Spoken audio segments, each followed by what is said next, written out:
بتائیے کہ کیا اسلام جو ہے وہ حسن کے، خوبصورتی کا یا فیشن کی انڈسٹری کے خلاف ہے کہ دلہنیں جو ہیں وہ ڈیزائنرز گروپ میں نہ جائیں؟ کیوں نہ جائیں؟ اچھی لگ رہی ہے دلہن یا ایک خاتون، شادی یا غیر شادی، تو اس میں کیا برائی ہے؟ بالکل بالکل خلاف نہیں ہے، اور ڈیزائنر سے اگر آپ استطاعت رکھتے ہیں آپ بالکل بنوا سکتے ہیں۔ صرف حدود و قیود اس حوالے سے ہیں کہ جو مخلوط ہے اگر تو وہ الگ کر لیں، اور وہ ہر ایک کا اپنا درست ہے۔ لیکن اب یہ بات ٹھیک ہوگی نا۔ اب مجھے بتائیے کہ پاکستان ان چند خوش قسمت ترین لوگوں میں سے یا ملکوں میں سے ہے جہاں پہ لوگ جو ہیں وہ اسٹریٹ فوڈ جو ہے وہ تیار ہو کے جاتی ہیں کھانے کے لیے۔ میں اسٹریٹ فوڈ کا نام نہیں لینا چاہتا، لیکن یہ بڑی بڑی کمپنیاں ہیں جن میں کہ لوگ سڑک پہ جاتے ہوئے کھانا کھاتے تھے، ایکچولی وہ روڈ سائڈ بنے تھے، تو اب وہاں پہ تیار ہو کے جاتے ہیں کھانے کے لیے۔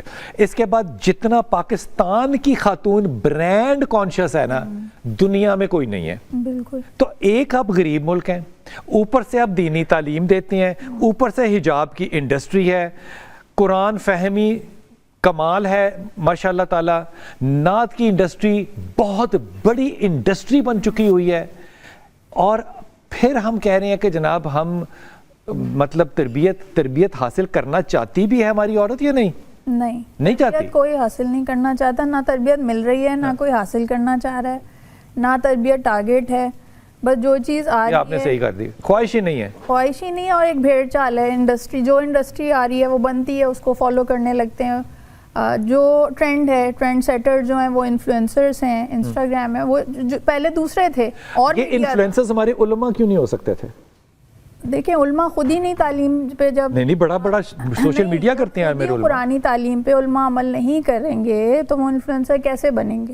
ان کی زبان میں تاثیر کیسے آئے گی؟ انفلوئنسرز ہمارے علماء کیوں نہیں بن سکے؟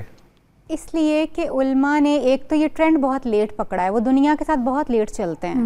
اس وقت جب ایک تباہی آ چکی ہوتی تب علماء کو یاد آتا ہے کہ ہم نے اس پہ بات کرنی، جیسے ابھی ہم بات کر رہے تھے بہت بیسک کانسیپٹس۔ عورتوں نے بہت ٹائم جو ہے نا سفر کیا ان چیزوں کے اوپر کہ نیل پالش لگانی ہے کہ نہیں لگانی، آئی براؤز بنانے ہیں کہ نہیں بنانے، بڑی سختی ہوتی تھی، بال کٹانے ہیں کہ نہیں کٹانے، ان چیزوں کے اوپر۔ اب آپ دیکھتے ہیں کہ جی اب 35-40 سال کی عمر میں جا کے آپ کا ایک یہ ٹوٹ رہا ہے تھاٹ کہ نہیں یہ کرانے میں کوئی مسئلہ نہیں ہوتا، کیونکہ سارا دین عورت پہ لاگو کرنا ہے، سمجھتے ہیں کہ آدمی پہ نہیں۔ چلے مان لی بات، اب مان لی بات، عورت کے اوپر سارا دین لاگو کرنا ہے، عورت پہ سارا دین لاگو کرنا ہے، تو رسول پاک صلی اللہ علیہ وسلم کی زندگی میں اما عائشہ سے لے کے ام سلمہ تک کی خواتین ہیں نا، پوری رینج ہے، یہ ہمارے آئیڈیلز کیوں نہیں بن پائے اس لیے خواتین کے؟ جی خواتین جو ہیں وہ ایک تو نہ تو سیرت سے آشنا ہیں، اور نہ یہ کون ہے جو ساری محفلوں میں جاتی ہیں؟ میں آپ کو یہی بات بتا رہی ہوں کہ جو لوگ کوشش کر رہے ہیں وہ کوشش ناکافی ہے۔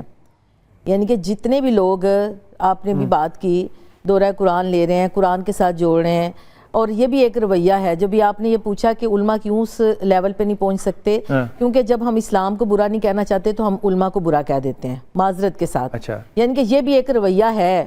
جن علماء کرام نے اگر وہ چیزیں خواتین کے اوپر لاگو کی، انہوں نے غلط کیا، ان کو بالکل ٹھیک، لیکن ہمیں اپریشیٹ کرنا چاہیے کہ انہوں نے غلط کیا، ہمیں ان کو ان کی مذمت کرنی چاہیے کہ انہوں نے مذمت کریں تو آپ کہتے ہیں آپ علماء کو برا کہتے ہیں؟ نہیں علماء کو دیکھیں، لیکن ہر کسی کو نہیں کہیں نا آپ۔ ہم کب ہر کسی کو کہہ رہے ہیں؟ نہیں ہوتا ہے نا ایسے، میں نے تو بہت دیکھا ایسے، یعنی کہ یہ ہوتی ہے یہ چیز کہ ہم جب ہمارے پاس کوئی دلیل نہیں ہوتی تو ہم کہتے ہیں کہ یہ علماء کا کام ہے، یہ علماء نے ایسے کیا۔ اس میں وہ لوگ بھی ہیں جو صحیح طریقے سے کام کر رہے ہیں، آپ ان کو فالو کریں، ان کو تو کوئی فالو نہیں کرتا۔ اور ابھی میں نے آپ ہی کی بات مان لی، اور اسی بات سے واپس آؤں گا۔ آپا نے کہا ہے کہ آپ ان علماء کو کیوں نہیں فالو کرتے جو ٹھیک بات کر رہے ہیں؟ میرے خیال میں مولانا مودودی بالکل ٹھیک بات کرتے ہیں، میرے خیال میں ڈاکٹر اسرار صاحب بالکل ٹھیک بات کرتے ہیں۔ آپ ابھی گوگل کھولیے اور دیکھیے دونوں کے اوپر ہمارے علماء کرام نے کفر کا فتویٰ لگایا ہے یا نہیں لگایا، واپس آ کے مجھے بتائیے گا۔